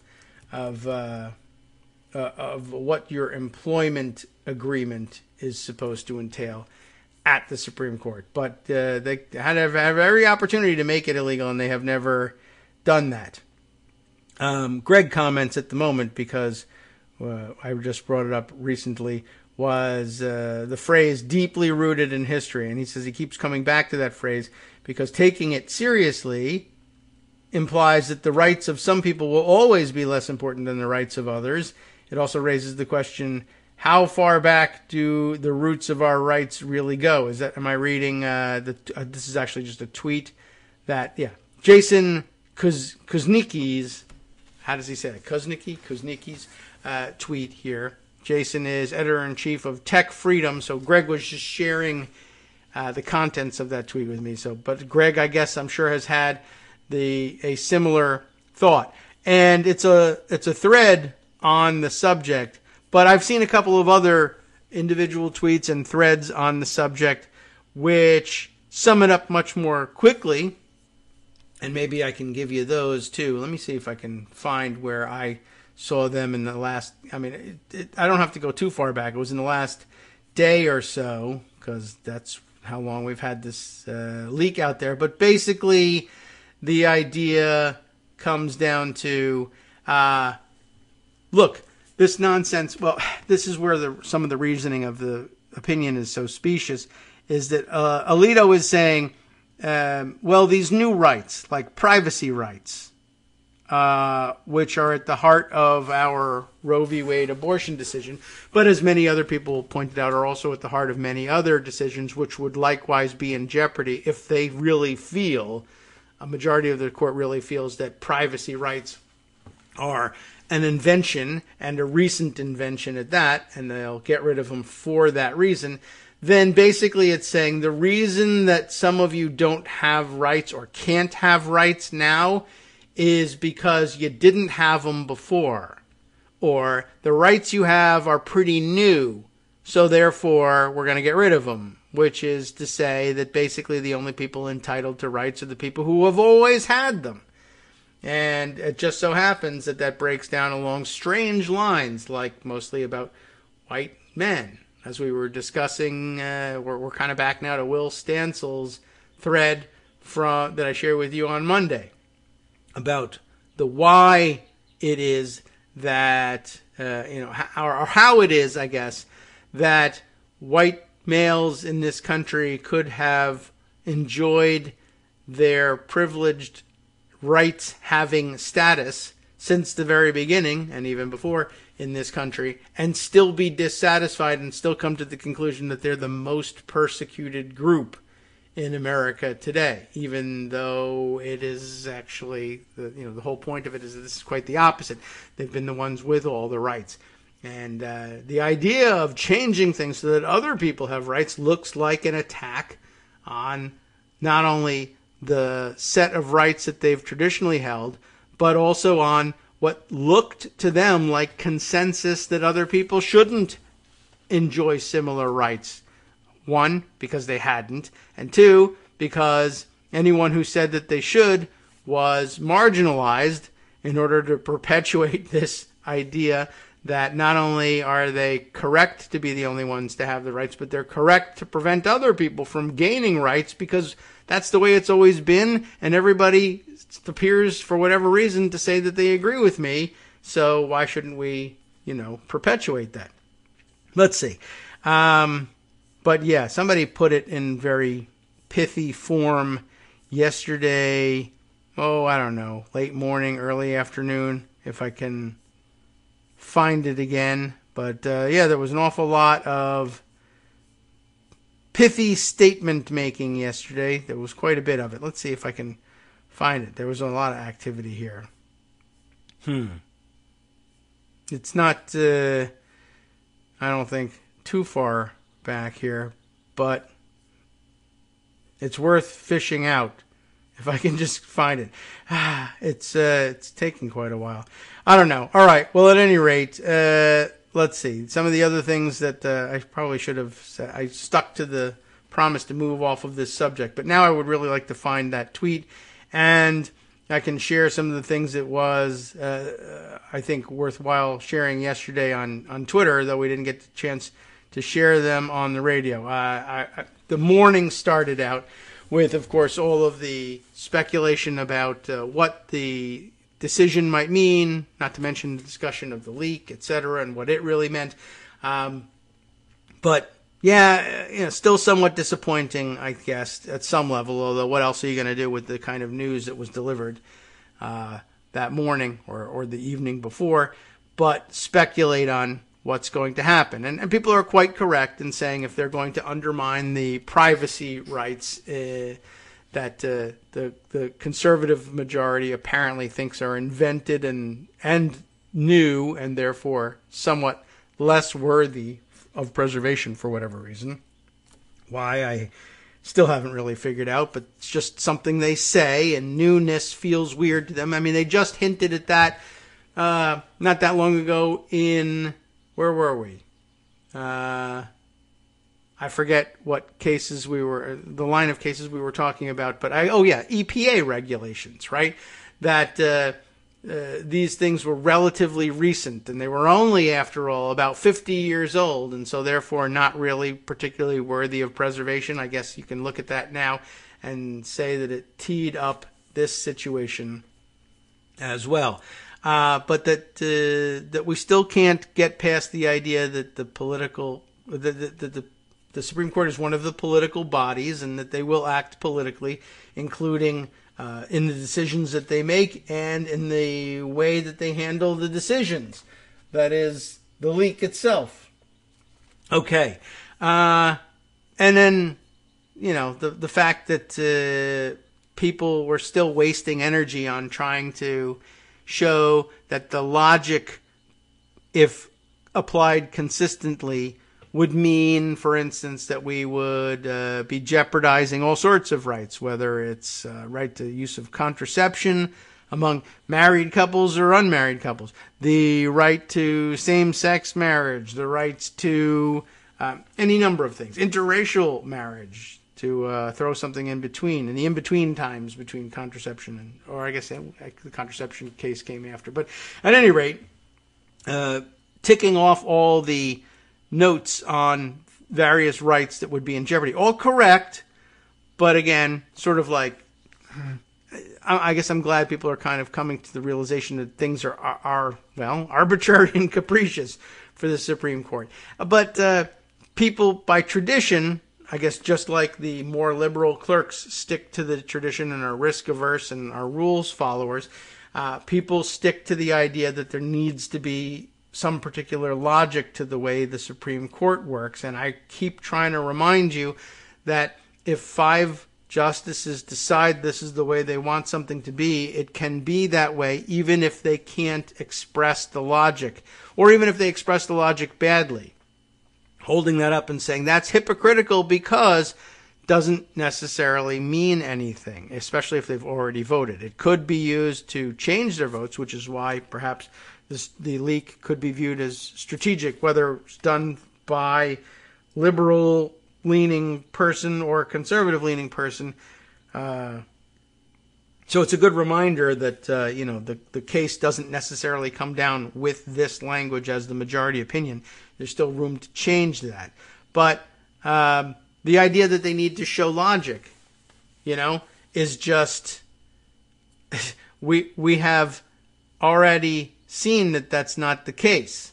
I think, what did I see here? Oh, yes, right. Abby Phillip tweeting here from CNN, tweeting, the leaked decision seeks to wall off abortion from other privacy rights that have been recognized in the last 50 years, but it's impossible to see how, for example, a right to contraception will not be affected. And the answer is by fiat is the answer, if they want to do that at all, that is. But again, my reminder to everybody, as we've said here on the show a number of times, what is it that we question? What do people imagine is their recourse in the case of finding that, hey, this logic doesn't hold up?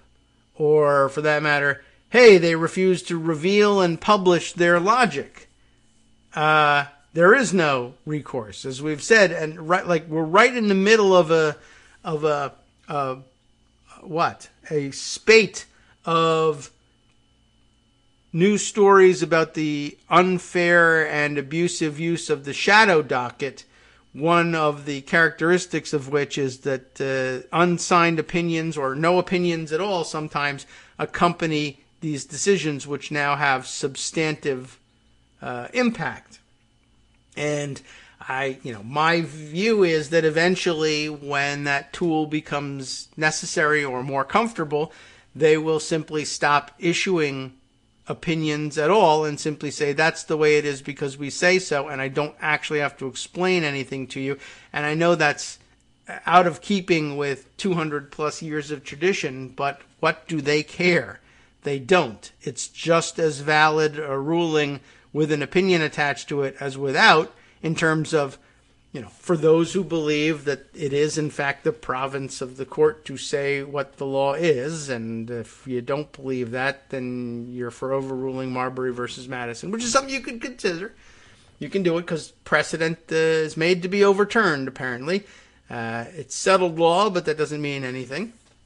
You can say so in your confirmation hearing. But they'll just do it. And the fact that they've just been doing it already for a couple of months is kind of like, I don't know where you've been and why that could be a surprise to you.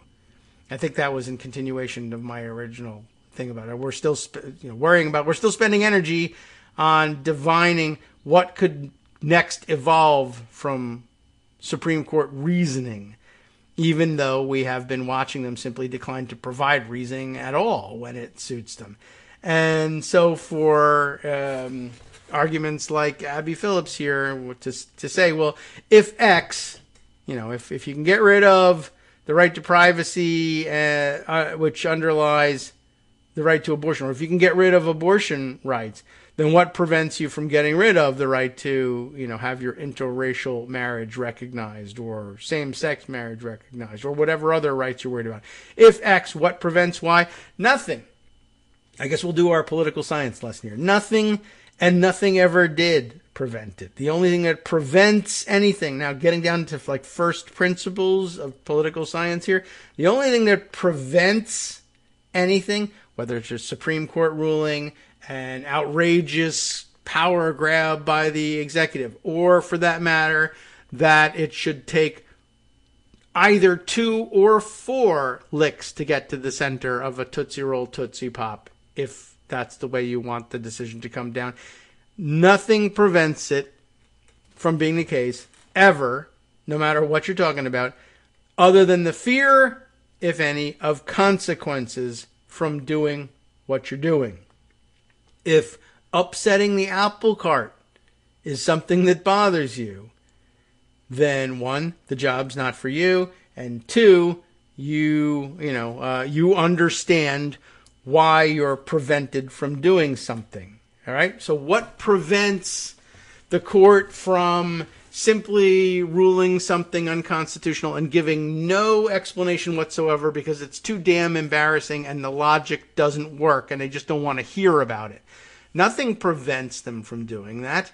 Nothing prevents them from issuing rulings without opinions. It's just a matter of to the extent to which they're worried that their legitimacy will be questioned and what that would mean for society, right? Even with this particular ruling, just in the context of this abortion ruling, what prevents them from saying, rights that are less than 50 years old is the new standard here. They suck and we're going to get rid of them. Well, that would drive people to realize all the other rights that would go away. And if the court is serious about doing that, right, if they want to be logically consistent and say we are going to get rid of all those rights, what does that mean? And they have to consider that, and they have to consider what will happen? Is American society on the brink of collapse? Is it in jeopardy of collapsing? Are they in jeopardy of being accosted in the streets or worse as a result of what they're doing? They actually, this is what's supposed to go into consideration of this stuff. If you're operating at this level and you're worried about the integrity of the court and what it means to lose that, and, the mild version of what it means to lose that, gee whiz, people don't trust us or something. The slightly less mild version, people will actively ignore or defy the court. And sometimes that person might be the president of the United States, and it might really mean something. Whether that's President Andrew Jackson saying the court's made its decision, or Chief Justice has made his decision, now let him enforce it, or something else. Whether it's in the form of signing statements or executive action that requires more court action and eventually gets overruled in the courts, but only 10 years down the road, or whether it's as extreme as we don't care about what the Supreme Court says and we don't really care about the idea that the Secret Service or whoever else it is that has the task of keeping them safe. We're going to get to them. Ooh, well, that's kind of scary. But, that's part of the calculus, right? Just as my son is studying for his AP U.S. history exam, the example came up the other day, just in his regular course of study, about the idea of court packing. He's learning about the FDR court packing situation, right? It was interesting to watch him learn at first blush what are the lessons from that. And, what everybody takes away in their hazy remembrance of U.S. history is, because it comes up again now, where we say, well, they should put more people on the Supreme Court, right? We should expand the court to dilute the control of these crazy Republican conservatives. And people say, I learned my history. You can't do that. No, you can do that. Someone tried it and then didn't do it, and the lesson they drew from it is, then it's dangerous to do. But could it have been done? Yeah, they chose not to do it. We'll talk about why after this. Hi, everybody. It's me, David. Let's change things up from the old fundraising pitch for just a minute and talk instead about how you can be a part of our show. If you've got a smartphone or any other electronic recording device, why not sit down and record a segment for us? Read us an important article and give us your take. Read one of your own original essays, or even just give us your commentary on something you'd like to share that's important to you. Then send the file to me at kagrox@gmail.com, and I'll try and work it into the show. Short segments, a few minutes in length, are easiest to fit in. And of course, I can't always guarantee that I'll be able to play everything, but if you've ever shouted at your radio or TV about something you wish was being covered, here's your chance to change that. Make the show your own. Send your submissions to me at kagrox@gmail.com.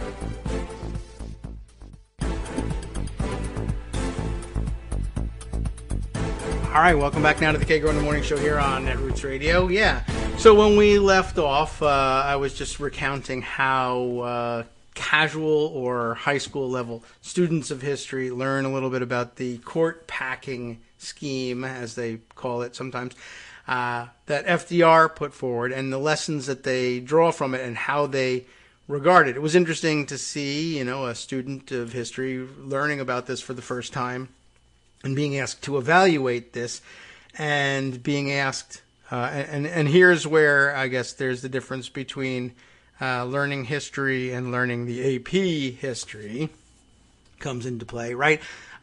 To come away with that, with the conclusion that you can't do that packing the court is something you can't do, is correct at first blush, but the AP version of history is, well, what was it that prevented him from doing it? And the answer, legally and constitutionally speaking, was nothing. To bring us back to this thread of thought that we started with, nothing prevented it from happening, but the fear of consequences. The worry that the move would be seen as delegitimizing for the court and an overreach on the power front, something that voters might disapprove of, or voters might eventually come to disapprove of because the president would be hammered on it consistently by other opponents of the move in government, whether members of Congress or whoever. But ultimately the worry was the voters would reject it, view FDR as having exceeded his mandate, and decide not to return him to office. That's the consequence that worried them. Or, I guess, I don't know if it had reached this level, but I suppose you could also have taken into account, well, supposing we survive and win re-election to office anyway, wouldn't the business community, which is already upset with Roosevelt over his approach to relieving the Depression, they'd already like to see him voted out of office. So supposing they expand their opposition and let people know, not only do we oppose him ideologically, but we're being stymied now by the courts, which have been packed with people who were put there to continue to stymie us, and we really can't get any relief at the ballot box, as we've seen, because he wields too much power from having given away too much to people by way of depression relief, and they're thankful for it, and although they're exercising their rights as everybody has envisioned them, there's no way to overcome this, and no way to do so through the courts either, vindicating our rights there, because that avenue's been closed off to us. So we need to take more drastic measures. The business plot, perhaps, against FDR. Maybe that's the sort of thing that gets driven by that outcome, winning the court packing, quote unquote, winning the court packing proposal. At any rate, so fear of consequences is what drives him back on this, and not any constitutional principle. And yet, kids could be forgiven from coming away, and adults could be perhaps forgiven for retaining the idea in their head that court packing is something you can't do. It's just something that they chose not to do. There's no can't involved. Similarly, when asked whether FDR won or lost the confrontation over court packing, students could be forgiven. Students of history, the first time learning about this, could be forgiven for marking it down as a loss for FDR. FDR wanted there to be more justices on the court, and there weren't. And so therefore, boom, loss, right? The AP student, of course, learns or is instructed at any rate, well, not quite so clear. In fact, how might it be said, to be Talmudic about it, and just to recall our recent recitation of the Passover story, how might it be said that FDR's court packing scheme was in fact the win, and the AP student and others. I mean, to be fair, most students are probably taught this; they just don't retain it, and it's not necessarily a point they're asked to discuss or recite on a test at any point. But the AP level student comes to understand, is instructed, in fact, that remember why FDR wanted to pack the courts. The reason wasn't that he wanted more employment for judges. It was so that he would get the outcomes he wanted from the court, when it was considering the constitutionality of his various New Deal programs. And in fact, he ended up getting that, right? And they explain exactly how that happened, that justices of the Supreme Court, in an effort to stave off the threat of seeing their votes diluted by having the court packed, said, if we begin to deliver to FDR the rulings he needs to get in order to remain satisfied with the status quo on the court, then maybe he will retain the status quo on the court. Now, we shouldn't don't fold the rest of our cards about lobbying against it and making it look like something he could suffer consequences for. We need to reinforce that point. But in the meantime, we will perhaps surrender on the substantive front and give him more of what he wants through the courts so that he feels it less necessary to push ahead on the threat of court packing. So you can see this as a win now, AP students. And sometimes they remember it, and sometimes they don't. But back to the question at hand, what prevented court packing? Nothing. What prevents it now? Nothing. Nothing but the fear of consequences. And on the micro level, I won't go along. My name is Joe Manchin, and I won't go along with it because in my state, they will view this as illegitimate. They may view it that way because I'll tell them it's illegitimate, but they may view it despite even if I were to convert to understanding it to be legitimate, they might not agree, and we want to avoid that consequence. But whatever it is, everybody can identify their own consequence, and it can be different for different people.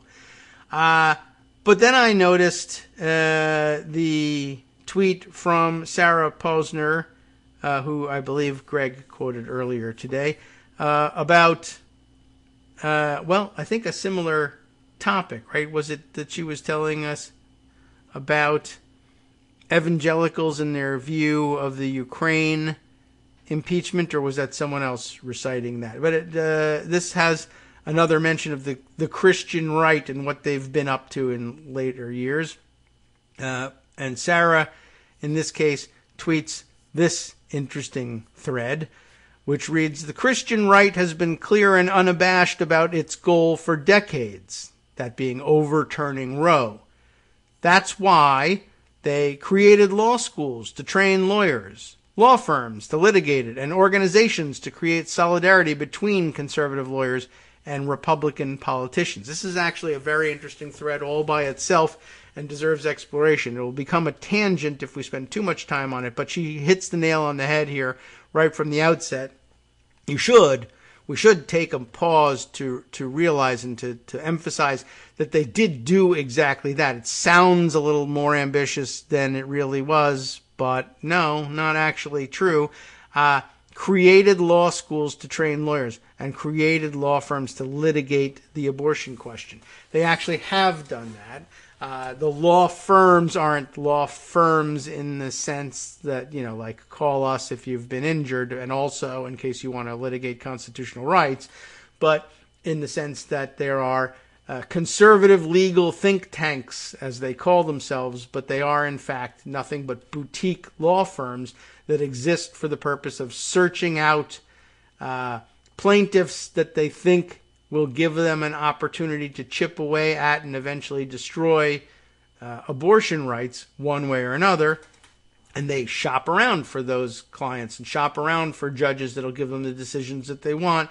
They are, in fact, law firms created to litigate this question. But what about the creating law schools? Is that really what's happening? Or is it that they are, seeing to it through whatever means available to them that faculty are hired on at existing law schools that have this belief and will teach it to their students, or at the very least teach students who believe it how to litigate it if they want to from a conservative Christian right perspective? And the answer is a little bit of both.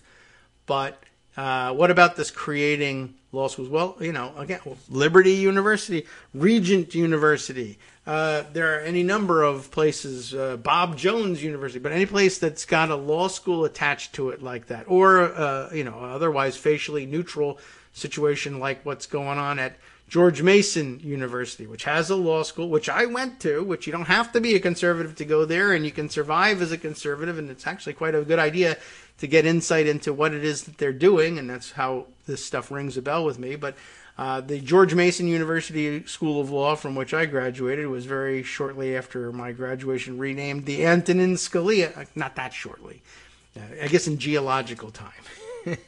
Shortly after, now the Antonin Scalia School of Law. Ed Meese was our, whatever the hell you call the guy who nominally sits at the head of a law school, who signed our diplomas in the sense that his rubber stamp name was put on it. It's a conservative place. But yes, they do in fact create their own law schools, seed the faculty at other places where there are existing law schools, but with the idea of saying, we're going to teach this theory that this crazy stuff that we're wrong about, my old pre-wrong theory, everybody else is really pre-wrong. Eventually we'll get 5 people to decide that this crazy thing that is invented, that is not deeply rooted in American tradition or whatever, well, what if we say it is deeply rooted, if that's important to you?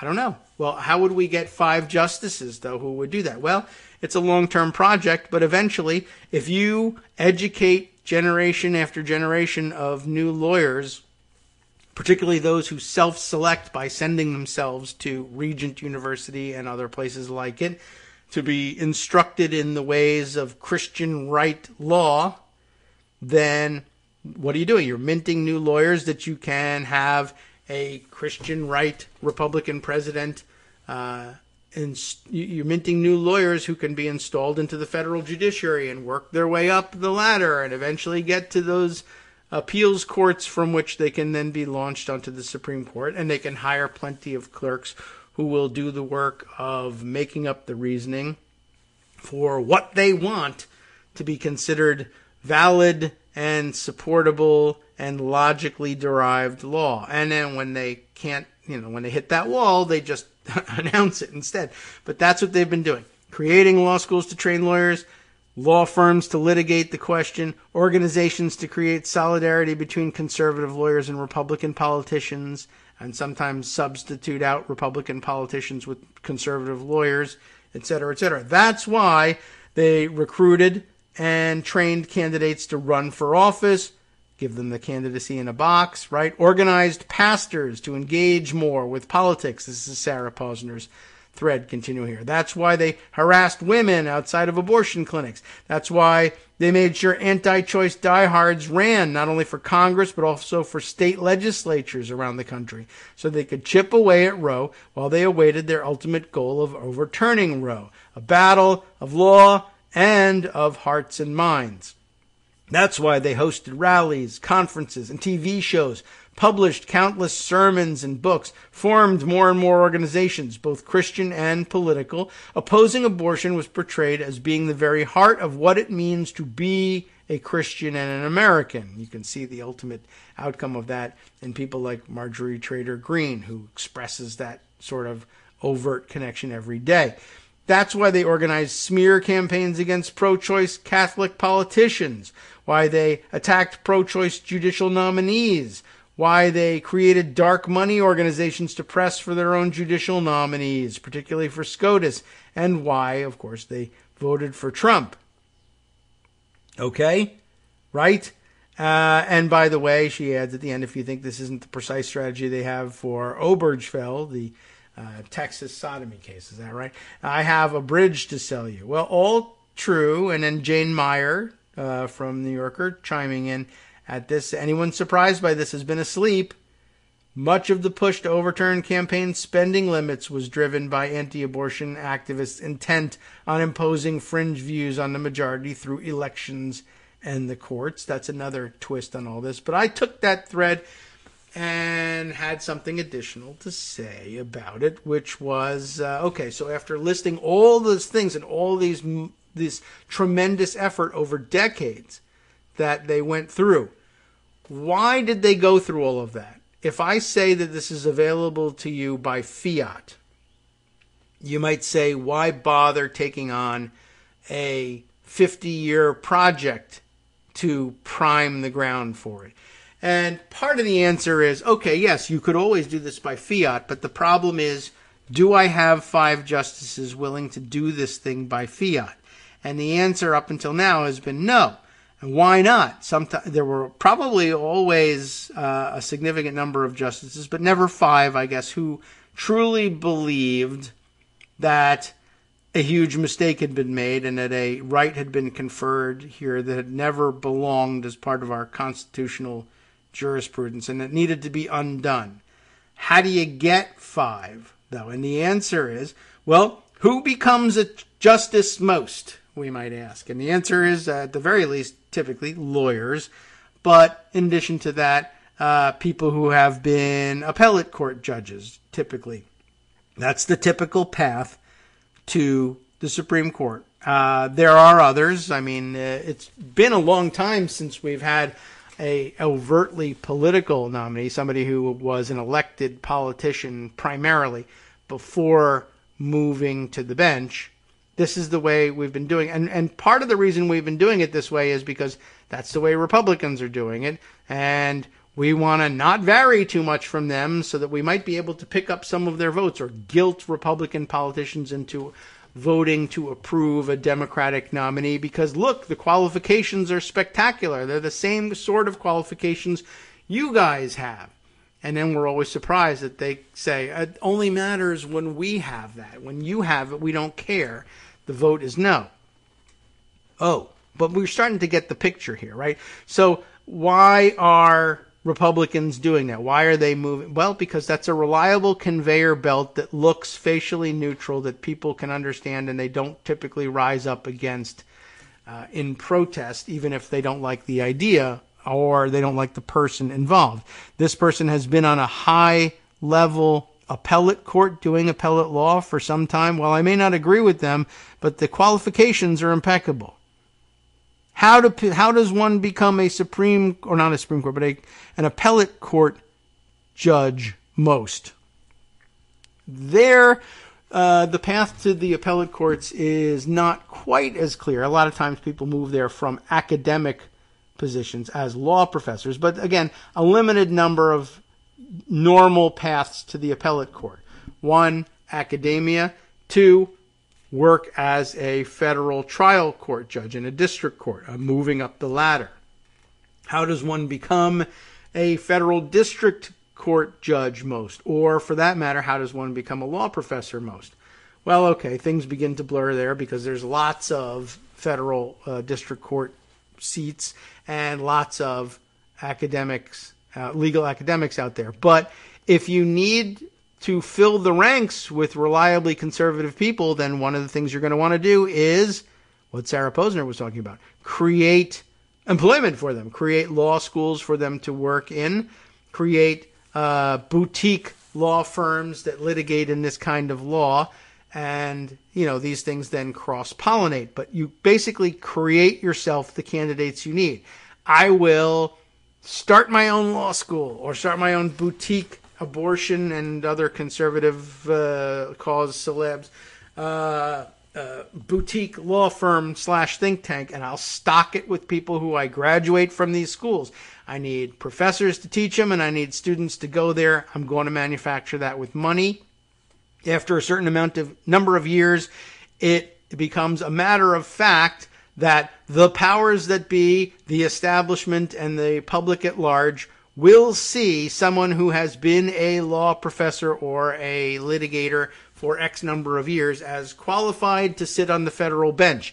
After a certain number of years on the federal bench at the district court level, they will be seen as qualified to be on the appellate courts of the United States. And after some number of years there, they will be seen as being qualified for the Supreme Court. And even the relatively liberal-leaning, I suppose, American Bar Association, which hands out those ratings of literally qualified, not qualified, base it on, largely, the number of years served at a certain level. So it's a very predictable conveyor belt. So they began to fill that conveyor belt as full as they could until they got their fifth justice who would just do it. And I suspect that they got that fifth justice some time ago, well before the newest round, but they were still, at the very least, constrained by the fact that they had been brought up in a legal tradition that had taught them it's embarrassing to simply act by fiat for a Supreme Court judge. You want to have justice. You want to have reasoning.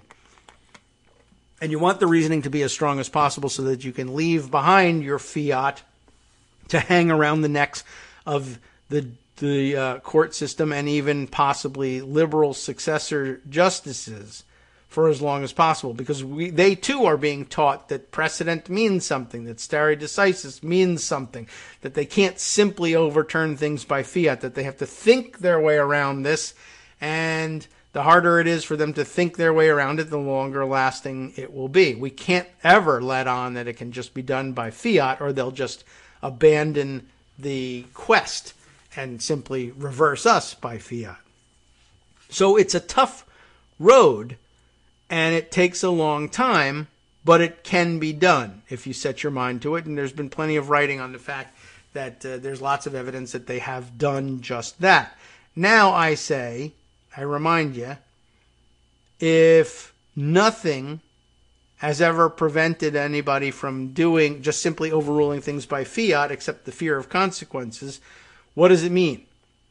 And what's the practical implication of that? Well, look how far out of their way we just had Sarah Posner describe for us. Look how far out of the way they went to pretend that reasoning mattered when they could have just done it all by fiat. So what does that tell you? Well, maybe, there's plenty more that it tells you, but one of the things it possibly tells you is they do, in fact, fear consequences. We sometimes think that they don't, but they do fear consequences at some level. And so it became part of the game for them to say, well, we're going to have to do this more gradually and with more emphasis on establishing the camouflage of of establishment acceptability in all this. The establishment may disagree, and tomorrow Greg will share some data that evidences that the establishment does in fact still disagree with the direction that the conservatives are taking us on abortion by overwhelming margins, and yet it's happening.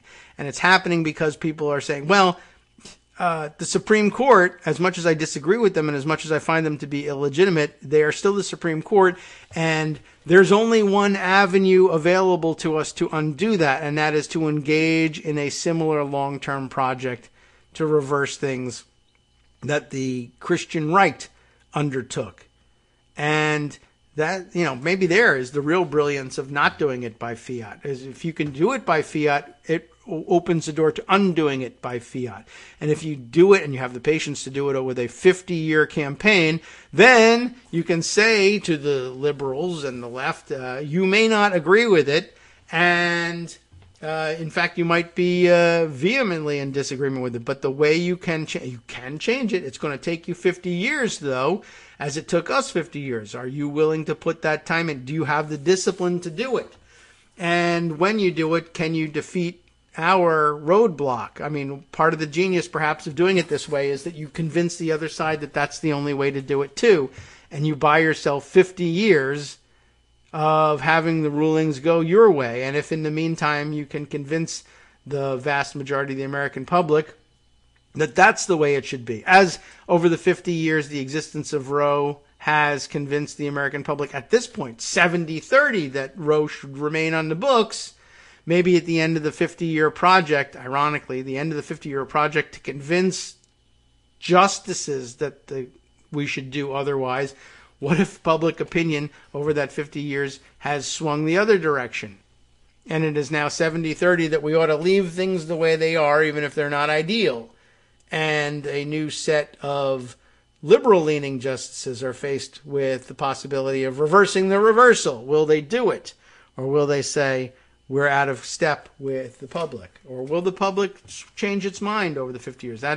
It's unsure. But the point here is they went this far out of their way for a number of reasons, or a number of things. We could guess at a number of reasons for them to go that far out of their way. And one of them is that simply ruling by fiat, no, this thing is undone because we say so, would not have flown. And they would have been savaged at the polls and elsewhere and replaced, and the whole experiment would have fallen apart.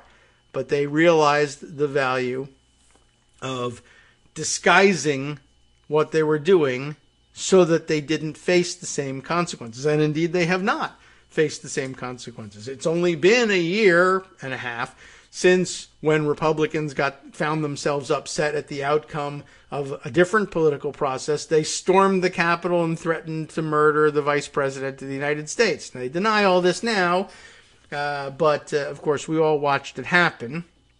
And people were pointing out, notice, by the way, that the protesters outside of the Supreme Court in the last couple of days have never threatened to overwhelm the police, beat them, storm the Supreme Court, smear feces on the wall, and threaten to hang the Chief Justice.